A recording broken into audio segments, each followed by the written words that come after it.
buenas tardes, amables televidentes. En el conversatorio de la Fundación Institucionalidad y Justicia cuento con la grata presencia del doctor Miguel Seara Hatton, economista, amigo mío, amigo de la Fundación Institucionalidad y Justicia. Y bueno, yo creo que Miguel se impone que hablemos sobre lo que resultó ser el informe sobre la pobreza que presentaron tanto el Banco Mundial como el Banco Interamericano de Desarrollo. Sin embargo, yo quisiera comenzar este programa haciéndote la siguiente pregunta. Desde el año 2000, el Banco Mundial de una u otra forma ha venido variando no solamente su metodología en cuanto a lo que son sus informes, sino también su visión en cuanto a su metodología de trabajo. Pero yo recuerdo que hace más de 20 años, obviamente, cuando es ahora que tú comienzas a coincidir, o el Banco Mundial comienza a coincidir con lo que es tu pensamiento económico, yo recuerdo que hace más de 20 años no coincidían. ¿Qué fue lo que pasó, Miki? Que en esta ocasión ya comienzan a coincidir en cuanto no solamente a los resultados, sino en cuanto a la metodología, el Banco Mundial y Miguel Seara Hatton. Bueno, muchas gracias por la pregunta. Eso sale de la presentación del informe sobre crecimiento que hubo del Banco Mundial, donde en mi intervención inicial a mí me tocó hacer el comentario del informe del Banco Mundial y yo decía que tenía un serio problema estructural de vida con el Banco Mundial, porque cada vez coincidía más. Y lo digo porque los últimos informes, yo tengo una cosa que se llama el flash sheet, o sea, sí. Como el símbolo, ¿no? El documento más emblemático sobre América Latina y a nivel mundial. El último a nivel mundial, que se llama Equidad y Desarrollo. Correcto. Fue publicado en el 2006. Hay una coincidencia extraordinaria. Y de hecho hay un cambio a partir del año 2000, cuando hacen un informe sobre pobreza, basado en un economista que le dan el premio Nobel, que se llama North, en donde North pone en el centro de los problemas del desarrollo al tema institucional. Claro. Entonces, a partir de ahí hay un giro muy grande, porque inicialmente se pensaba que bastaba con que los mecanismos de mercado funcionaran para que todas las cosas caminaran color de rosa, ¿no? Era el tema del desarrollo se reducía a un problema de distorsiones de mercado o factores que impedían que el mecanismo de mercado funcionara. Y eso fue una tesis que se desarrolló sobre todo en la década, fue una recuperación de Adam Smith de 1776, lo recupera en la década de los 50, una de las figuras que más lo recupera fue Milton Friedman, que lamentablemente acaba de fallecer, y desarrolla toda una serie de tesis que se convierte, el propio primero interés. Se convierte en el monetarismo. Correcto. En el monetarismo que se aplica en la década final de los 70, principios de los 80, con la Thatcher en Inglaterra. Correcto. Y con Pinochet en Chile. Después surge el neoliberalismo con un discurso que se llamó el Consenso de Washington. Eso aparece, se sistematiza en el año 90. ¿No? Era un conjunto de prácticas que se dan en los 80 y se sistematiza. Williamson, un economista de un centro de investigación en Washington, lo sistematiza y se llama el Consenso de Washington. Ya. Y eso dura toda la década de los 90.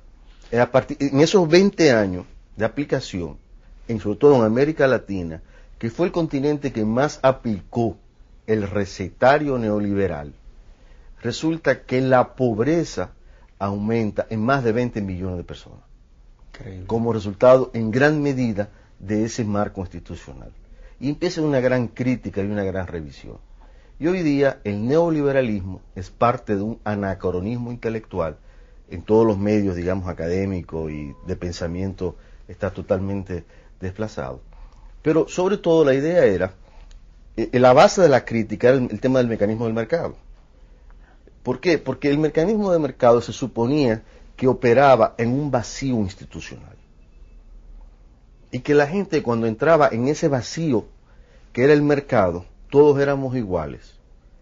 Y actuando cada quien motivado por su interés personal, íbamos a encontrar un equilibrio que iba a ser óptimo.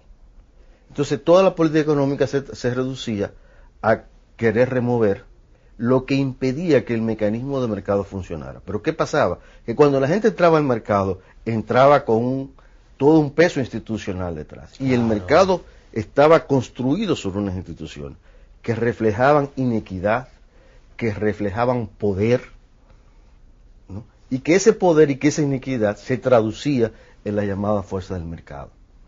¿Me entiendes? Entonces, ¿qué pasaba? Que en realidad las fuerzas del mercado eran fundamentalmente las fuerzas del poder. Quien tenía el poder quien tenía más poder de mercado, claro, podía imponerse. Y el poder de mercado depende del poder económico, del poder institucional. Entonces, toda esa crítica se hace visible. Eso no es nuevo, eso surgió desde un principio. O sea, poner a competir a iguales, a desiguales, en condiciones de igualdad, es una forma de reproducir la desigualdad. Ahora, ¿puede haber desarrollo económico sin equidad? No, claro que no. Perdón, esto no quiere decir que los mercados no funcionen. Hay mercados que funcionen, ¿eh?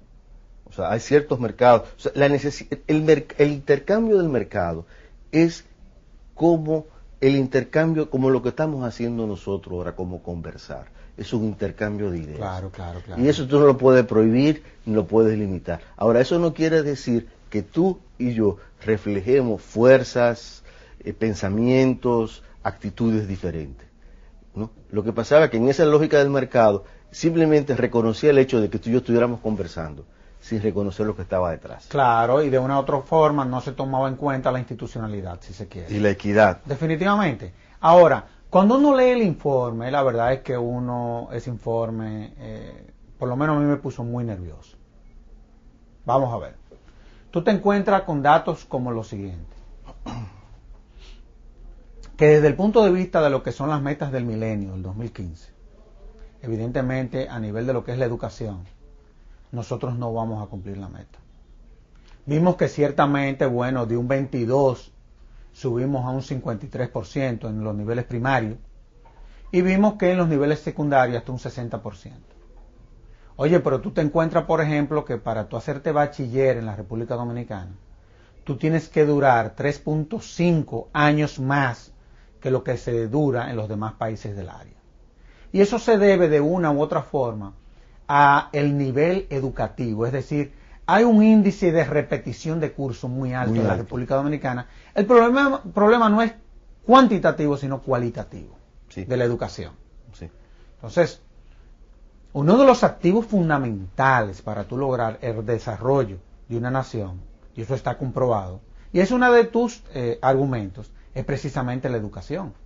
Pero tú también te encuentras con una población cuya mano de obra no tiene la suficientemente educación, es decir, vemos la zona franca, que es mano de obra barata, poco calificada.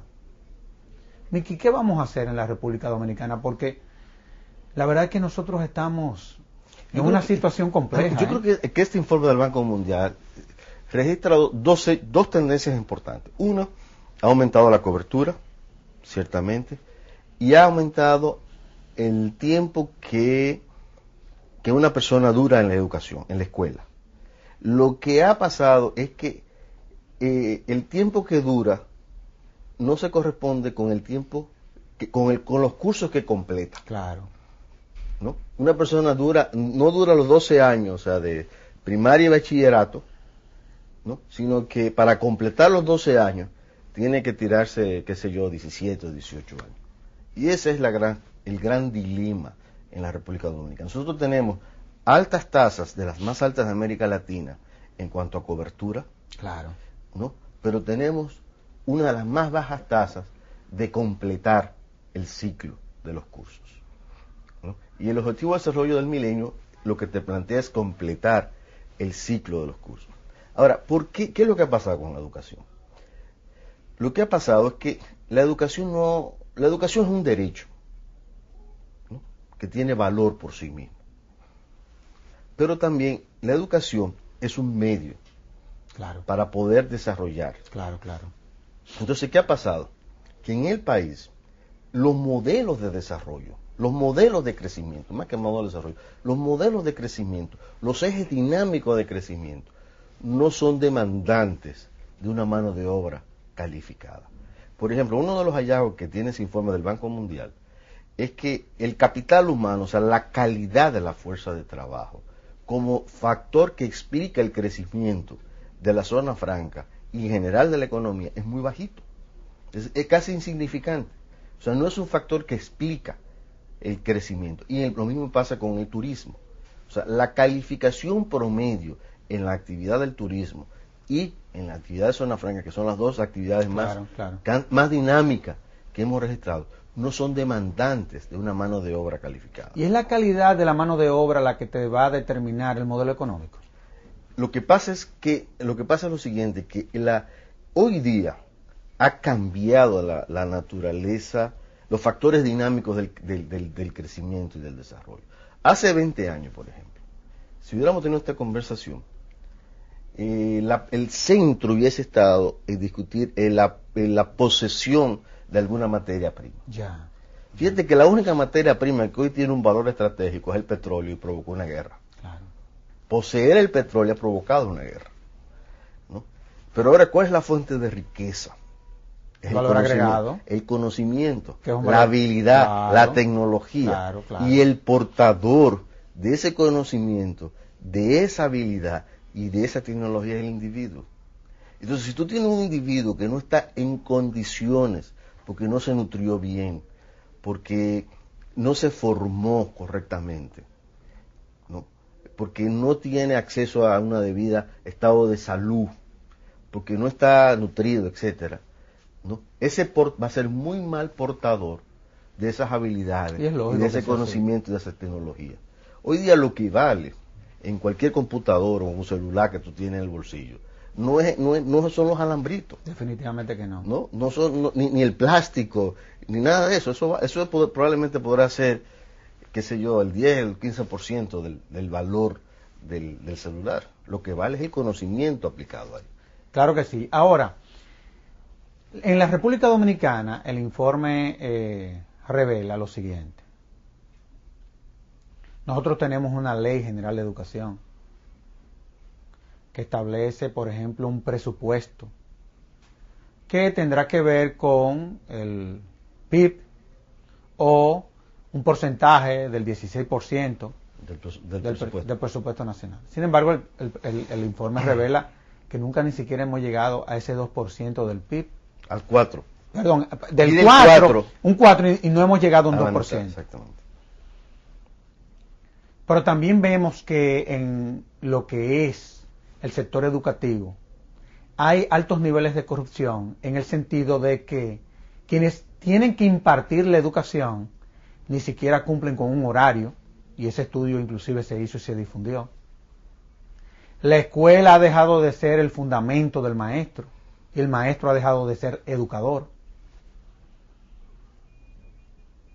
Si tú te lees, por ejemplo, Cuentos chinos de Andrés Oppenheimer, que es interesante y es novedoso porque es un libro que no tiene ningún tipo de bibliografía. Sin embargo, no deja de ser interesante. Por ejemplo, vemos, por ejemplo, que los asiáticos están invirtiendo anual sobre los 12,000 millones de dólares en educación y nosotros seguimos rezagados. Somos probablemente de América Latina de los más rezagados en cuanto a lo que es inversión en la calidad de educación. Eso es preocupante, ¿eh?